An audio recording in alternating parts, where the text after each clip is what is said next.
So I will just get going for today's webinar. There are still a few people joining, but I will just get going and then they can join in. So hi and welcome to today's webinar. My name is Anja Padget and I work at Delogue as Head of ESG and Communication. And today's webinar is about this GPSR countdown. So we have this legislation coming here in December. And what we want to take you through is this legislation, and then, of course, with the solution that is made in Delogue. So I'm just going to take you through the agenda for today. Yep, we're going to take a look at the GPSR and then who has to comply, how is it controlled, and then I'll present my two co-hosts today who will join me in presenting, and I'll ask them a few questions as well, and you can do the same. Now, as usual, we record this session, so you will get the recording afterwards as well. We send that out. We will also send out all of the slides, and we'll also send out all of the a recording of how you can build this in Delogue. So just sit back and join in, and you'll get everything afterwards as well. So you can really work with this afterwards in the platform and see how it's done. But what I'll do firstly is that let's just take a look at the legislation and how this will turn out. So this is the timeline for the GPSR. It stands for General Product Safety Regulation. So of course, an EU legislation coming our way. And the reason that it's sort of a countdown and of course very urgent in many cases is that the implementation is here in the midst of December.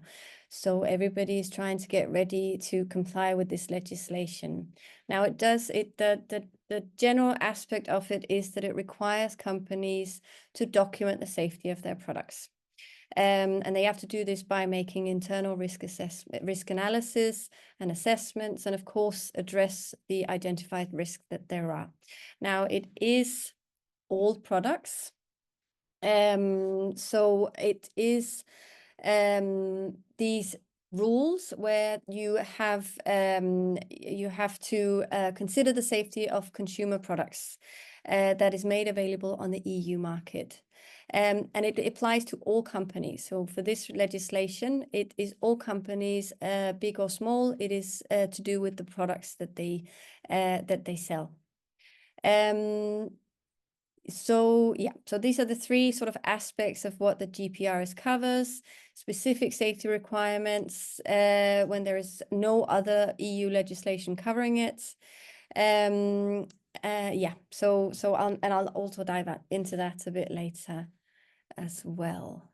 Now, just to dive into this scope and applicability of the GPRS. So, of course, there are already existing legislations covering many of the products that are on the EU market, especially in regarding safety, but also in general in regards of labeling and marking of these. Now, if we dive into the specific legislation that is on textiles, there is actually a textile legislation already, which covers labeling. So for that one, we do have that, but there is no legislation for textiles when it covers safety regulation. So that is where this GPSR legislation covers it.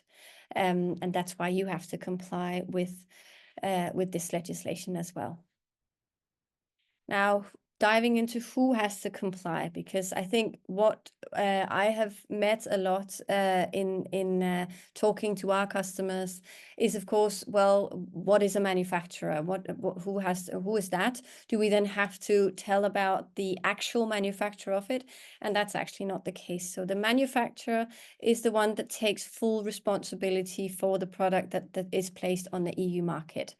That can, of course, be the producer, the supplier of the product, but in almost all cases, the manufacturer would then be the company, the brand that has their name on the specific logo or product, which means that they take the responsibility for the safety of the product that they place on the EU market. Now, mentioning the importer is, of course, the operator that imports the product into the EU. So that is also, they can also take responsibility for it if they are the importer of it, but they would then have to inform about the manufacturer. If the manufacturer is inside the EU, then that is, of course, the one that they inform, and that could also be the brand. Now, the distributor also has responsibilities, because those are the ones that makes the product available on the market. So those are the ones that actually put the product available and has to ensure that the risks of safety is controlled, and a risk assessment has been done for those type of products. Now, just diving into them even more, just to ensure that we are really focusing on the responsibility. So for the manufacturer, which in almost all the cases will be the brands producing and thereby putting their products on the market. They will have to conduct an internal risk analysis, and in the cases where needed, prepare technical documentation. And we'll also dive into what that actually means a bit later. The manufacturer must label the product with information identifying both the product and the manufacturer. So of course that would be the brand name and identifying the product with a style name, style number, whichever, so that you can identify the product that has potential risks, so that you know which product are we actually talking about. And the manufacturer or the representative has to, of course, ensure that corrective action plans are done if there is any hazard or risk involved with the product that they place on the EU markets. So they have the responsibility of that. Now, the importer must verify, if they import a product to the EU, they have to verify that the manufacturer has labeled the product and must add their own contact details to the product if they are the ones taking the responsibility for the product that they import to the EU. They have to ensure that it has adequate online labeling, because that is a really big focus of this legislation, that the online labeling is done correctly so that you can identify the product and where the product comes from if a risk has been found. And of course, the importer also has to take corrective action plans as the manufacturer does. So that's in the same way. Now, the distributor is the one that makes the product available inside the EU. So they have to ensure that the manufacturer and or the importer complies. They have the responsibility to ask them if they do comply with it. They also have to ensure, again, the adequate online labeling. And they have to inform the manufacturer if they become aware of any product that has any hazardous risks, and something happens, of course. And they also share the responsibility. If they are the ones putting the product on the market and making available, then they also have the responsibility of implementing corrective action plans for what's to be done if anything is found. Yeah. And the legislation also has rules for processes, internal processes that you have to implement. So, of course, one thing is the process of assessing your products, assessing, are there any risks? If there are, how do I then mitigate those risks? All of those processes you have to have them internally. Now, there aren't any specific requirements for how you have to document these. So you would just have to be able to document them. So that would be, do you have a policy for how to do it? A process description, could be anything, but you definitely have to have a process described, so that when and if you are checked by the authorities, you will then have to show this process description, so that they know that you know what has to be done if a potential risk happens. And as also said, with the authorities, how do they then control it? So you don't have to share the documentation to anybody. It has to be internally. You create your risk assessment. But of course, if requested by authorities, you then have to proof that you've done the risk assessment for your products. Yeah, and it has to be available for all products that you place in the EU market. So you have to do a risk assessment for all your products. And it is a random request that they when they control it. And there is, of course, a risk of the fine if you don't comply with this legislation. Now, a lot has been about this labeling and information on the product and online. Now, the legislation is very focused on the online marketing of the products that are placed on the EU market.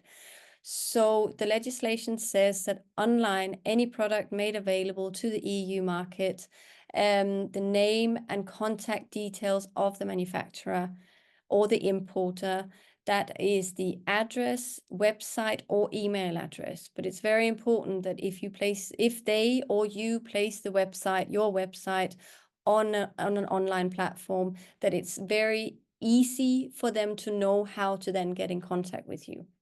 So you do have to have a contact information quite easily found on your website, if that's the information that you put on. And otherwise than that, it has to be an email address. And of course, it has to be clearly identified which product it is. So that is, of course, with a photo or clear identification, such as style number, style name, etc. And it's also required that you have to have the possible warnings, if any. So that has to be online on any EU product made available. But for the physical, as far as the legislation goes, you have to follow the EU textile regulations there. So the textile is already covered by labeling legislation, which is the care label. There are rules already there in terms of the information that you have to have on the care label. And that includes, of course, the brand name, so that you know where is this product coming from, who has the general ownership, and that also says something about, of course, composition and so on. So, and care labels, care instructions, sorry. So the physical product already has legislation in place that sets in motion what you have to have on your product. So it's for online especially. There we go. And Anna, who you already have in your screen, but you will meet a little later, has shared with us an example from one of their online marketplaces. So this is just to emphasize the fact that, of course, a lot of online marketplaces that brands are selling through are, of course, preparing for this legislation as well. They have to comply by it by the 13th of December. So the implementation period is actually already done, and they have to comply with it by 13th of December. So they have to have all of these information in place on their website. And it is all products. So it isn't products that are placed on the market after.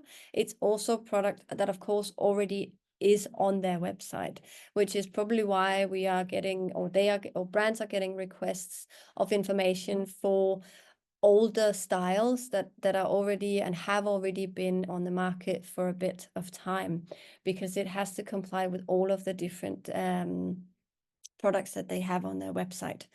Now, they are most likely asking you for information about the manufacturer, the postal address, and electronic address. An electronic address, again, that can be both your website, if it is easy to find your contact information on the website, and otherwise it would, of course, have to be an email address of some sort.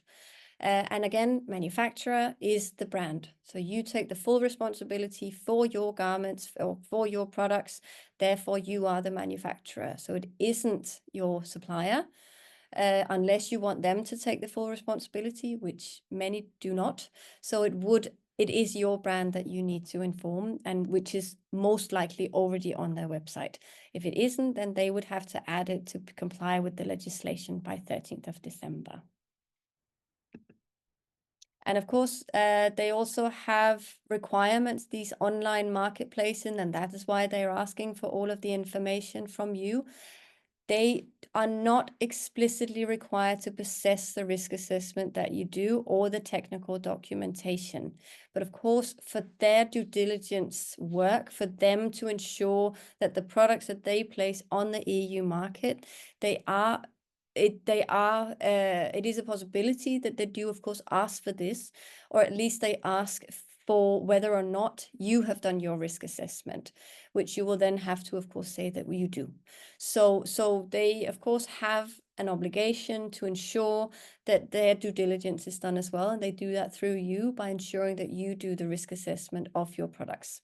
So they could also be asking some of this information, and that's why, because they have to do their own due diligence. They have to ensure that the products that they place on the EU market are safe as well.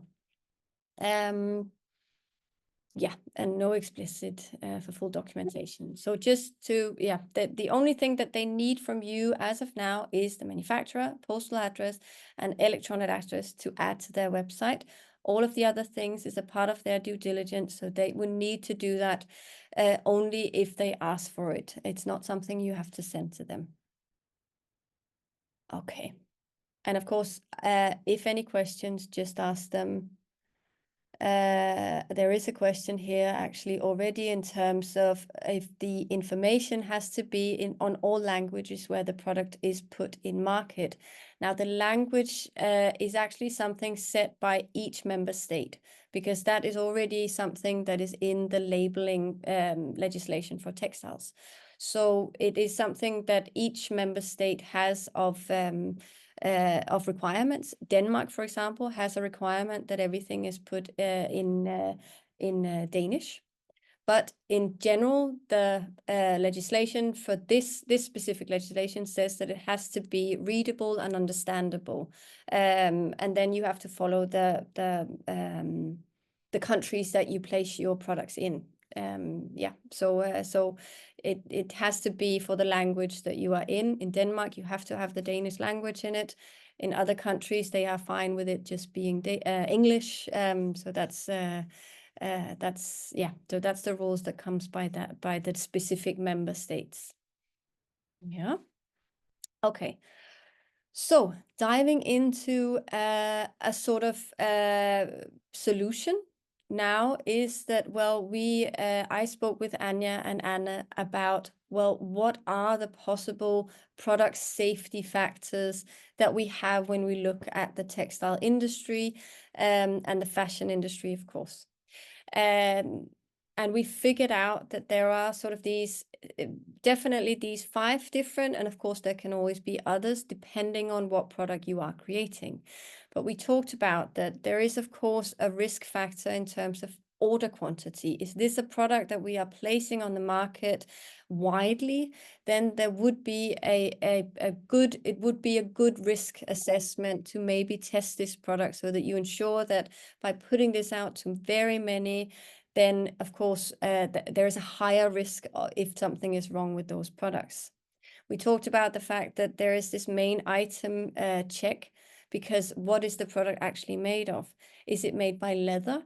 Then there is a risk in terms of any chemicals. Is it made by other things where chemicals are a big part of the production? Then there is, of course, a product safety factor here. Chemicals is really high on the risk assessment when we look at textiles and all of the treatments that textiles go through. There is definitely a risk in terms of the chemicals. Now, there is also trims. If you add trims of any kind, there will always be a risk of nickel, a risk of different, also chemicals, where that is a risk and harmful to the user of the product. So we put that one in as well. We also put supplier country, because depending on where the product comes from, there are different safety risks in terms of that. So we also put that in so that it's something that you have to be aware of when you do your risk assessment. Where is this product coming from? If you then compare it with that it's leather and coming from a country that has a vast history of having problems with delivering something with chemicals, then that's a risk assessment and that's a risk factor for you. And then again, of course, with the treatments, are there any after treatments that makes it a risk product? Do we have any coating on it, etc., which makes it in chemical, again, a really big risk for the end consumer to use it. And then, of course, we also put the others in, because there will always be products that you create which might not be a standard product, but is a risk for you to create. So that means that you would, of course, have to have that into consideration as well. So we took all of these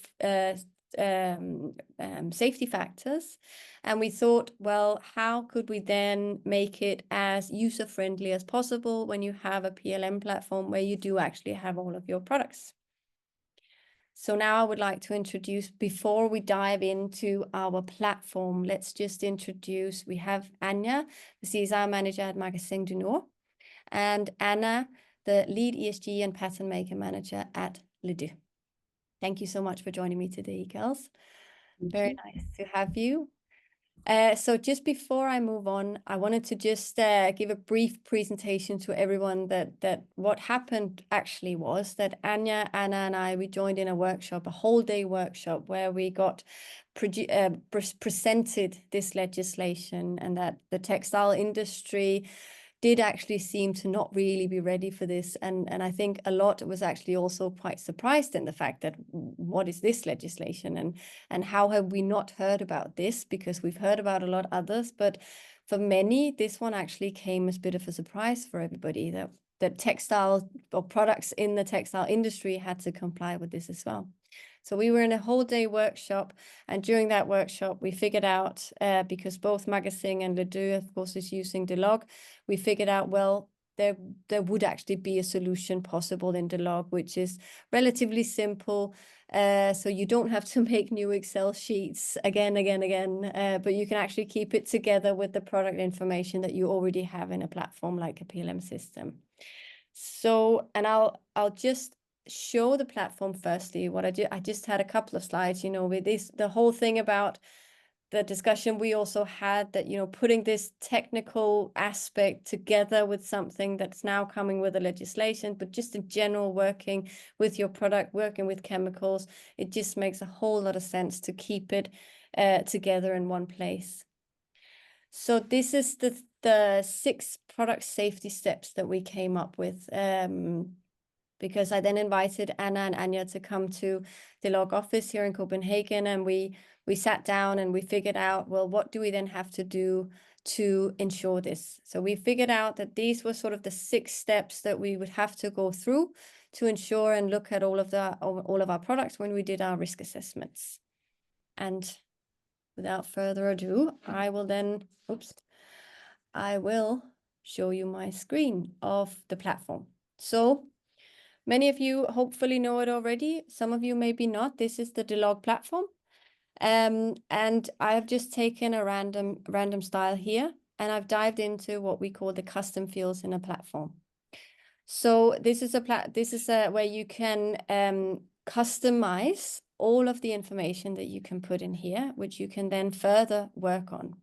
Now, these custom fields are on every style. So of course, we've input the legislation, and then we've input the different things that I've just mentioned as well. So we have the order quantity. We have, well, what are the trimmings in this? Are there any treatments we should be aware of? We also put in, well, does it have any certifications? Because maybe in that certification, there is also something in terms of chemicals, which means that it's maybe not as high a risk as you would think, because it has a certification already. And then, of course, are there any other regulations that this already has to comply with?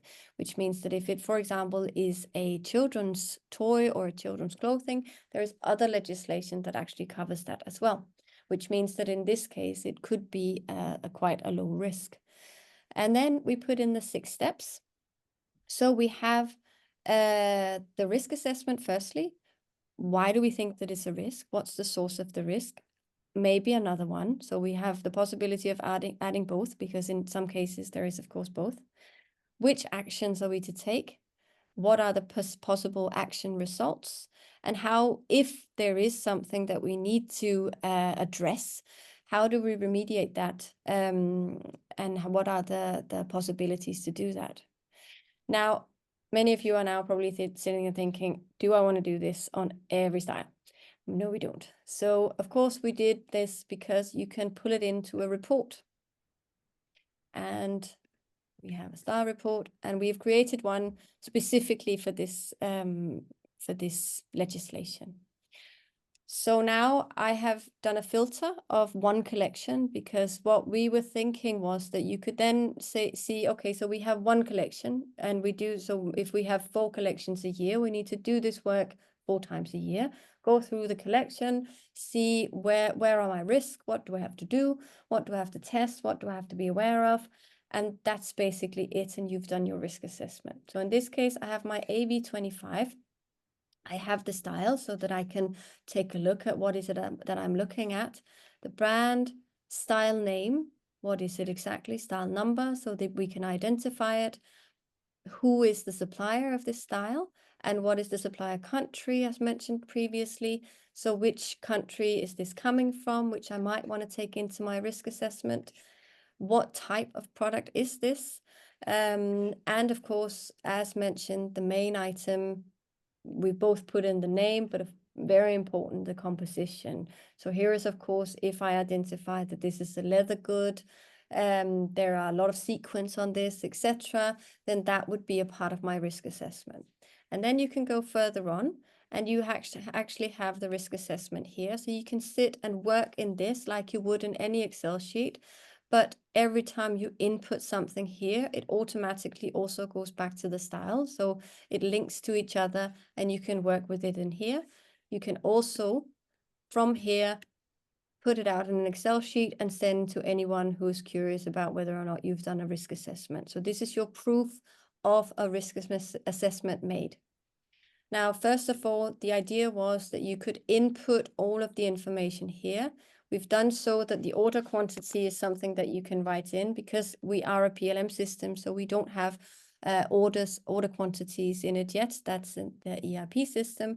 But so you write them in if you feel that that's necessary for your risk assessment. We did do so that it's a drop-down menu. This is just an example. You can input even more if you want to. In this case, we said, well, if it's supplier sourced, might be a risk, because then it's not something that we have a control of. In this case, we've said that, well, if there is a treatment, we've said examples, chemical washing, coating, dyeing. Is this something we should be aware of? Is this something that we should know of?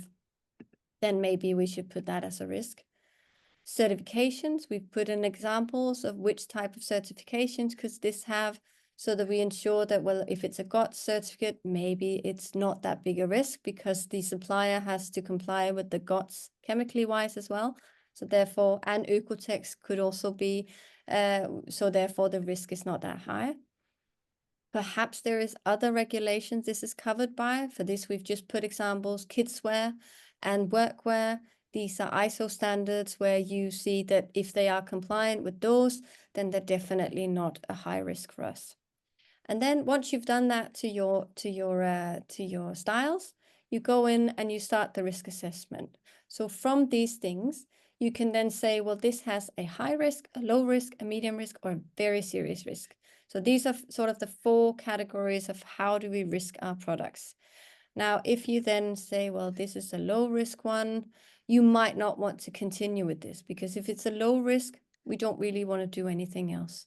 We see this is a low risk because it's a GOTS certified, so we don't do anything else. But if we then see, well, this is supplier sourced, and it's actually, it also has a coating, and perhaps we've also seen that the product comes from a country where we think the coating might be an issue, we can say, well, this has quite maybe a high or a medium risk for us. When it does that, we could say, well, why does it have a medium risk? And we could say, well, in this case, this is, again, just examples. It could be the quantity is high, problematic trims, blah, blah, blah. But in this case, we would say, well, there is a risk of chemicals because the coating could provide chemicals. If there is other risk, we fill that one in. But in this case, we say, well, because there is a high risk of chemicals, let's do a chemical test. And thereafter, you maybe just leave it. You can filter on the supplier, take it out as an Excel sheet, or just send it to them and say, we want to do this. You can do that through your style, write it on the style level, say, let's do a chemical test for this one, so that we ensure that there is no risk here. And thereafter, you can say, well, what are my actions? So I could say, well, I've sent the email to the supplier, or I've sent Excel sheet, something like that.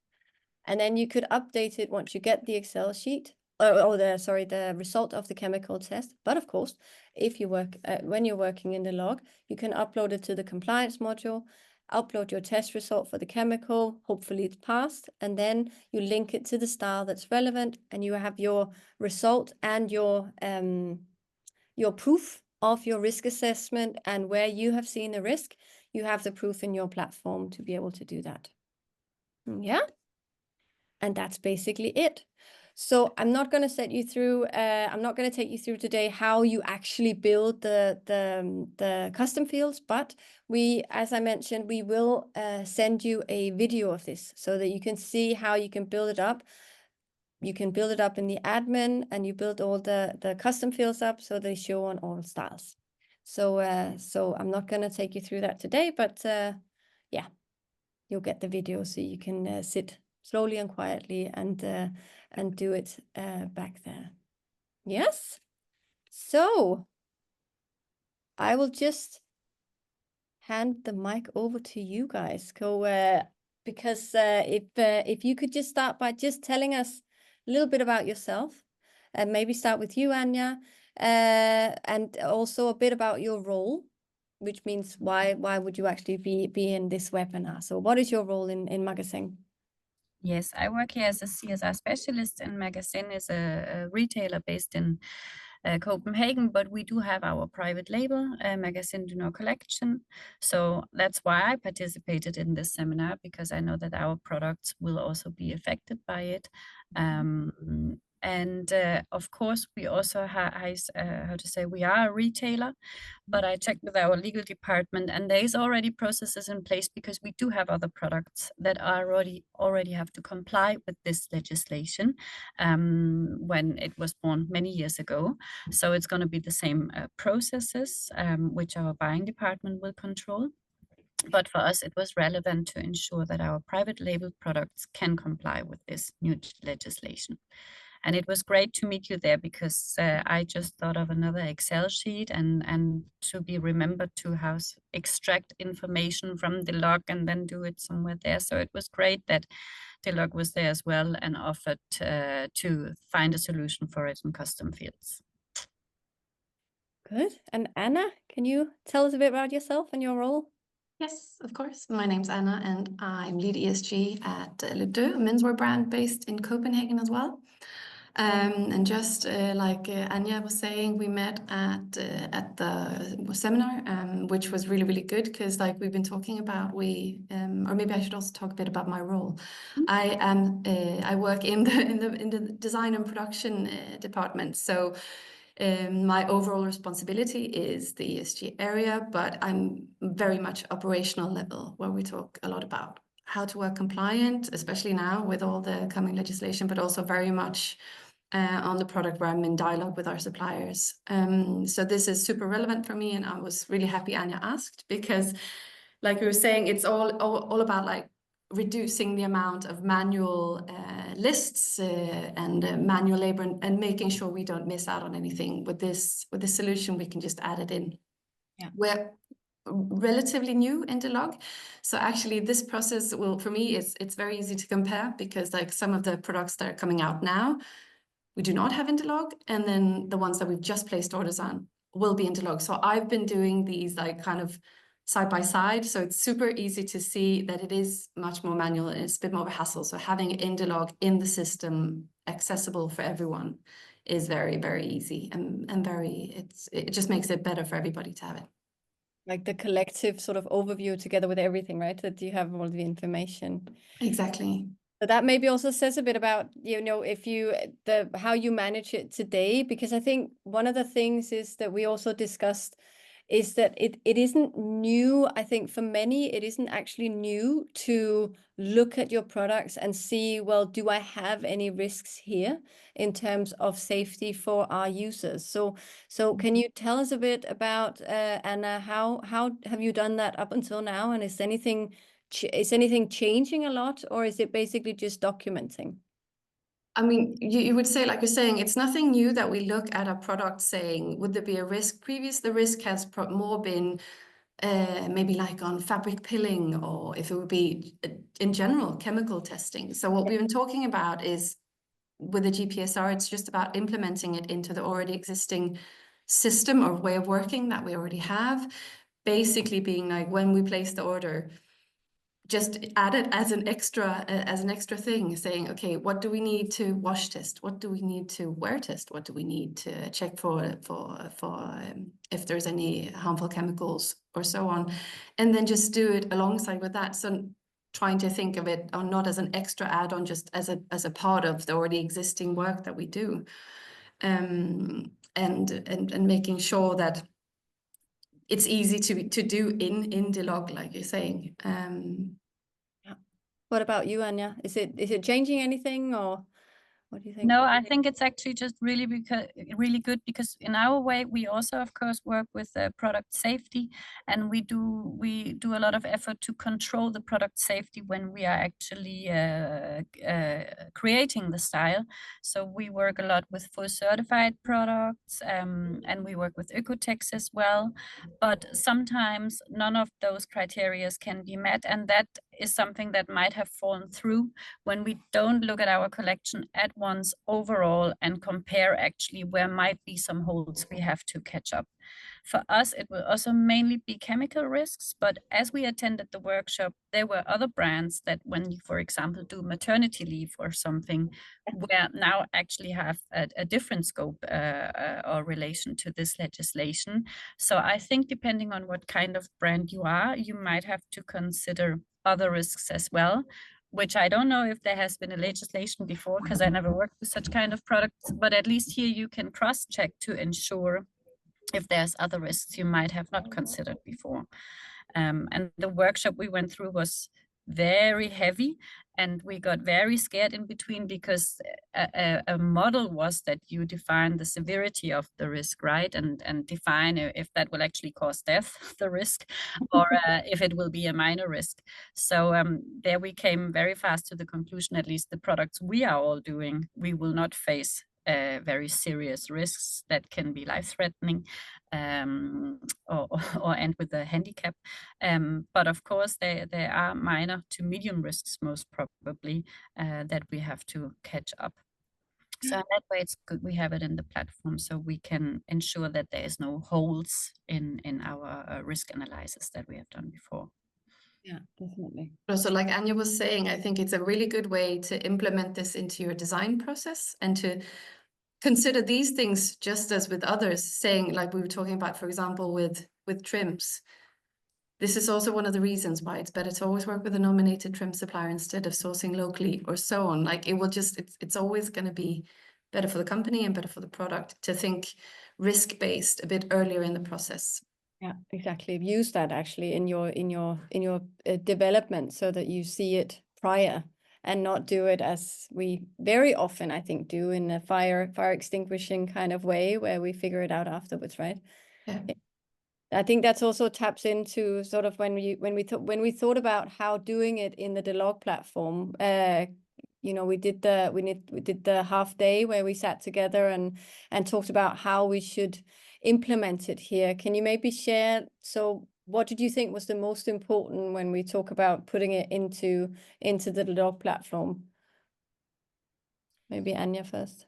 Yeah, well, because like you say, the information is already in Delogue. We don't have to shift in between an Excel file and going into Delogue. So we see the style, we can easily from there, because we are in the season, we can easily decide if I have to look at the style more closely, I can tap into the style and then can look at the item list if necessary to ensure I have not overseen something. I can go back into my overview and also very important that I then have the whole process documentation and what was my outcome of my risk assessment, that I do have it connected to the product. So if there's a random check from authorities, I don't have to look somewhere on the server and put bits and pieces together. I have it in Delogue and can go through the report and show that I have done a risk analysis. I have taken action. I have a test report. That this is just all really consolidated in one platform is a huge help, I find. Definitely. What about you, Anna? I couldn't have said it better. It's the same for us as well, because naturally it would be us in the product and design department that would do this. So we would also have the internal process so that we all, the ones that are responsible for the products, will be able to do it. So we make the risk based on the same assumptions and the same criteria, but it will definitely be someone else internally in our company that will get the questions about it. So it's super important that we're trained on how to look for this, that it's in the system, like Anja's saying, everything can be found, all the information about the product. So that's why it's definitely a strength that it is in the platform, always the most updated version. So it's not an Excel sheet where something might have been altered along the way. So it's always the latest updated information in there, making it the best way to go to it. All right. And actually, there are a few questions. I'm just going to stop sharing my screen so you are a bit more. Yeah. So I will just, there is one who is asking in terms of this information on the product, information on the hang tag, which will be removed by the customer, or does it have to be a label sewn in? So again, the labeling is within another legislation. So you don't actually have to change that if you're already, when you're already following the legislation from the EU on the textile. As far as I remember, correct me if I'm wrong, Anja, but there is going to be a revision of that legislation, but it's coming in quite a few years. So as of now, the labeling legislation is as it has been for many years. I think it was from 2011. The legislation right now, and so of course it is most likely a bit outdated, but what it says is that you have to of course have the information of the brand, have the information of you on your labels, and it says a lot about the composition and of course the caring of the products, but it doesn't say anything about that in this legislation because you're covered by that legislation. So it's because there is another legislation covering this in our area, textiles, whereas if there is not another legislation covering it, then you have to comply with the whole of this legislation. Yeah, so that's why there is a bit of a difference, and I think that also taps into the next one, because there is actually one here that is asking in terms of whether or not they actually do have to comply with this. And I think and that's from this Sikkerhedsstyrelsen. I don't know how to say that in English. But I actually think that what we know from Sikkerhedsstyrelsen is that this is sort of the bare minimum, is that you do a risk assessment of your products. So you have to comply with the other textile legislation, but the bare minimum of the GPSR is that you have to do a risk assessment of your products, and you have to comply with the online marketing in terms of sending that information to them. Now, I guess you are already doing that from the not private label, but the Magasin, right? That you are already asking for this information for your website. Yes, I'm not sure how the process works. Like I said, I believe it's electronics that have already been in scope of this legislation. So that's why there is a process in-house. I'm leaving that to my colleagues from legal and buying to define how they're going to control it with all the products we are having. We are definitely not going to ask for risk assessments because that's the manufacturer's responsibility to ensure that, and it's the authorities that are going to follow up on that. But for the labeling, of course, we follow the processes that are already in-house for other products. But what I think is also important is that there is not a real definition on how the risk assessment has to be done. What we have been presented in the workshop was a example, and it was very more extensive than what we have tried to build in Delogue. So we have really taken this risk assessment with the consideration of the products that we are having, textile products. And like we say, kids products are already regulated. REACH itself, of course, is a legislation. But what was clearly was that the risk assessment has to be done. the depth of it was not defined, and yeah, at the end also it can be the authorities. It's their decision to say if it has been thorough enough, the risk assessment, or not. But to show a risk assessment is like the demand. Yeah, exactly. Then there is one asking, can we risk a recall of products that already are on the market which does not have the needed information? Have you heard anything about that? Well, No. but I think the recall is not necessarily based on. I think it's more based on the fact whether or not if they find something. But I think you would do that yourself anyhow if something is found. So the recall. But I mean, to be honest, I would actually think that you would have to do a risk assessment of the product, even though that it's maybe older. Yeah. Because if you can't show the risk assessment, if, for example, a product is found to be something, there is something wrong, there is a chemical reaction or something, and you haven't done your risk assessment on that product is still on the market. So I think you would have to do it for older products as well. But I think that's really very tricky, especially for brands that are working with retailers. For us in Magasin, it's in our own universe, so we know exactly what we have on the market and what we do not have on the market for sale, at least. But of course, for brands that are working with retailers, that is really, really tricky because you don't know which one of your old products are still on the market. And not being a legal, how you say, professional at all, always ask for legal advice with someone that is a legal person. But I think when you can show and afford that you go back with the risk analysis for the products from the last year, the last 4 seasons, you take time out and then do that, then you can already show that you have done, that you have a process where you did try to follow up that all products on the market are covered. Of course, it will be difficult if your risk analysis then comes out with that there is something you should follow up if you don't have the product in-house anymore yourself. I'm not sure how to tackle that. Of course, that's a hurdle to think of, but check with your legal advice or to figure out. I would agree also with the products, like you're saying, it's one thing with products already on the market, but hopefully when talking product recall, you will be able to avoid that already by doing the risk assessment, a quite extensive risk assessment, because then you will most likely find out to start with from yourself before the product is placed on the market, well, there is actually an issue with this, and then to have the remediation plan. So they're very important to also have a remediation plan penciled down to know what will we do in case of this, so it doesn't come as a surprise. The same like you would have to have with many other policies, that like, what does the company do in case of this? Yeah, exactly. That's exactly. Back to the internal processes, right? If something happens, then we do this 6 steps follows or something like that. Yeah. But I agree with Anja as well. I think that was why it was a bit like the big wave of how far back should we go? Should we do risk analysis, like a risk assessment of every product for, I don't know, for 2 years back or whatever it may be?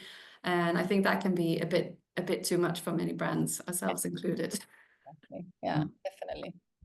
Then there is, I think that's specifically to Delogue. Can you choose more than one source of risk? And yes, you can. And in theory, you can make more custom fields so that you have even more. So that there isn't a limit to how many columns you can make. We chose to make 2, but you can make more if you feel like that you need more sources in terms of risks. So yes, of course. I also think we talked about that we could have multiple choice on the risk. So then you can basically do as many risks, choose as many risks as you want. Yeah, true. Yeah, exactly. We have customers who has requested us to add warnings and safety information. Could you give an example of what that could be? I'm assuming that would be online, because again, warning and safety on the product isn't necessary when you have to comply with the textile legislation. But that is a really good question, I feel, because I think when I saw that you would actually potentially have to put the risk, now that makes sense. I think also in the workshop, he said something about that, well, that would make sense if you're selling a really sharp knife, or a chainsaw, that you have to put the warnings of when you buy this product, it's actually really dangerous. But I think in so many cases where you have textile products, I wouldn't assume that you should put something in there. I mean, do you agree? I can't even think of an example.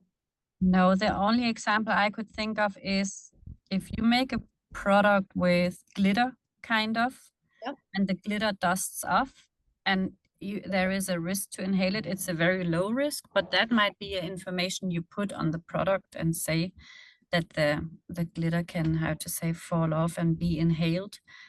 So you yourself, you consider it that you maybe don't have it on when you carry your baby around, or it becomes very abstract.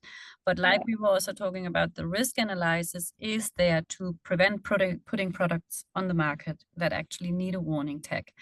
So this good example we had with the breastfeeding bra, actually, where we said, if you would ever think it would be really funny to put an application, like a little bow or whatever, just close to the how I say, area where the baby actually comes, that would be, of course, a risk that you then, through your risk analysis, define, I'm not going to put a bow very close. That can fall off, maybe, I don't know, get swallowed. We were in very wild terms in this webinar, because for us in the products we are making, we cannot see either than chemical risk, but can really be a high risk for our products.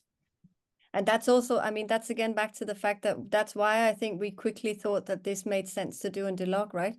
Because you can actually use it in your product development phase to ensure that, well, okay, if this is such a big risk, then maybe we don't do it like this. That we put it a part of the development. Yeah. We are a bit running out of time. I'm just going through.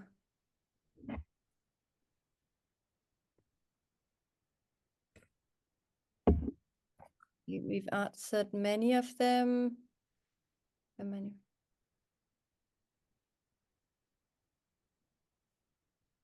Yeah, again, there's one asking again about this manufacturer versus brands. It is, you need to consider yourself as the manufacturer. So Deux would do the risk assessment for all of their products, and Magasin would do the same for all of their private label products.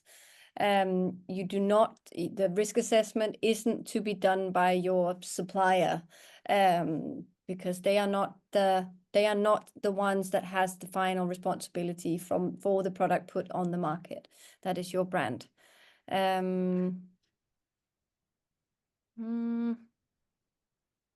Also, like we discussed, was that some have asked for the information for maybe have misunderstood the point of the manufacturer, meaning that they also asked both for us as a manufacturer, but also our manufacturer, meaning our sewing unit. But that has also been that is not the case. It's us that are responsible for putting the product on the market.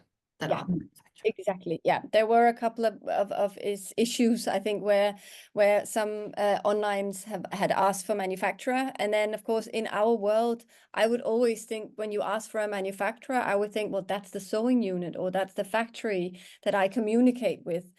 So I totally get the confusion here, and I can't really explain why they would use the word manufacturer other than to confuse us, or maybe just include that it can, of course, be the manufacturer. I think it's not to say that it cannot. It's just important to understand that it's the one that takes the responsibility for putting the product on the market, and that will be, in the most cases, will be the brand that has the final and has the logo in the neck. Yeah. And I think one more question in terms of risk level. How would you categorize the risk of buttons coming off baby and children's garments? But that is also... Yeah, sorry. No, you go. You are more product expert. I'm actually... No, but I was going to say also, because we also have, since we have kids wear as well, then we're referring to the kids standard for safety on strings and so on. So that's our risk assessment, basically, that we're referring to the kids standard. So there are already something in that legislation, right, that says that, and then you are compliant with that, and then, then that's your way of saying that, well, we are covered by that legislation anyhow, right?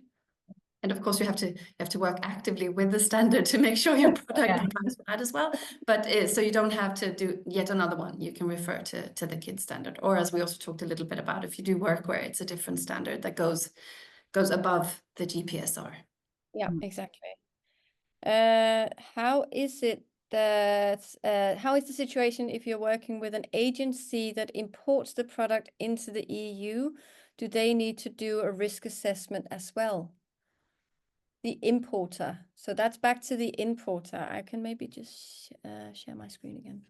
But I believe it also depends on what kind of agents, what is the relation to the agency? Are you creating a product and it's your product, but you have an agent dealing with setting up the whole production and controlling the production and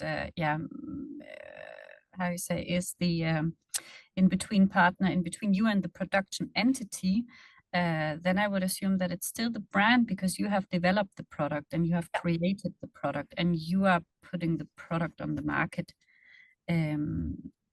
Because I don't even know if you buy from an agent, or if the agent gets a commission. I believe there's many small exactly hurdles in it on how you work with the agent and what's the responsibility of the agent. Exactly. Yeah. I guess it definitely depends on who is it that's putting it on the market in terms of who has the manufacturing responsibility. The brand would normally be that. So I guess it depends on if the agent is the importer, but it's still your brand name, then I guess it's still the brand, right? That has final responsibility. Yeah.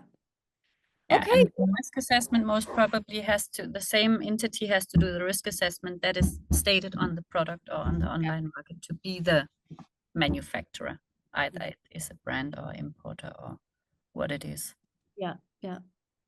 Cool. Well, thank you so much for joining me, Anna and Anja. It was lovely process we've been through, I think. And thank you so much for all your really good questions. So amazing. And thank you all for joining us. I just want to do a slightly shout out for this webinar because we are actually also doing it in German. So next week, Aisha, my lovely colleague, will do the same webinar just in German. She'll take you through the slides. So if you have any German colleagues or if you have anybody who would like to see this in German, please just join next Tuesday, same time. And that's it. Thank you so much. It's a pleasure to have you all joining us today. And thank you again, Anja and Anja. And see you next time. Thank you. Thank you. Bye.